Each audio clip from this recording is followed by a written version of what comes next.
If I could say anything to my dad, I'd start with I love you.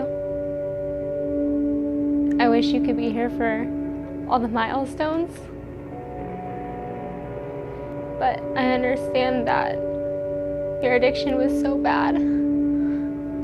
I hope you're proud of me. And I hope you're proud of Kayla.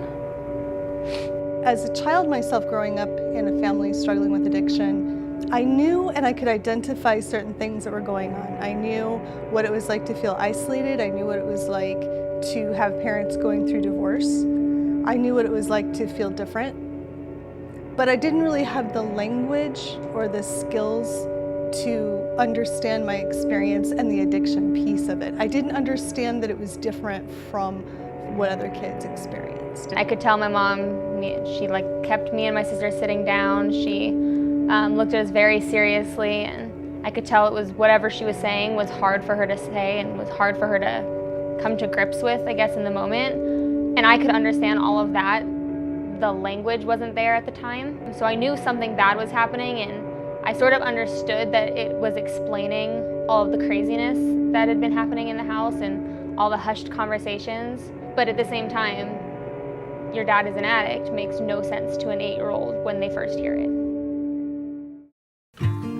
At Pitch for Kids, we focus on the somatic piece, what experiences feel like in the body, because sometimes or oftentimes we don't have the words for them. We feel it, but we don't have the narrative to go with that. And so part of what we do is we bring those things together.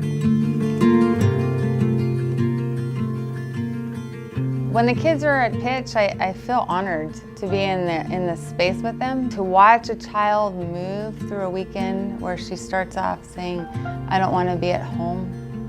And then she realizes with the tools and the strategies and the voice that she's learned in a short period of time, that she can share her voice and be honest about what's happening, and that somebody in her family is there to respond to that and has a way to respond to that.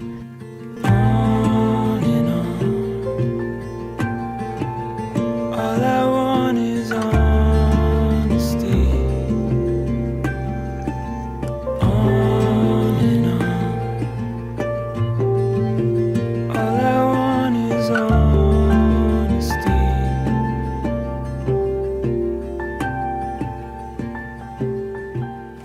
Had I not had this resource and this opportunity, I would most likely struggle with very, very bad depression. I doubt I would have the ability to ask for help.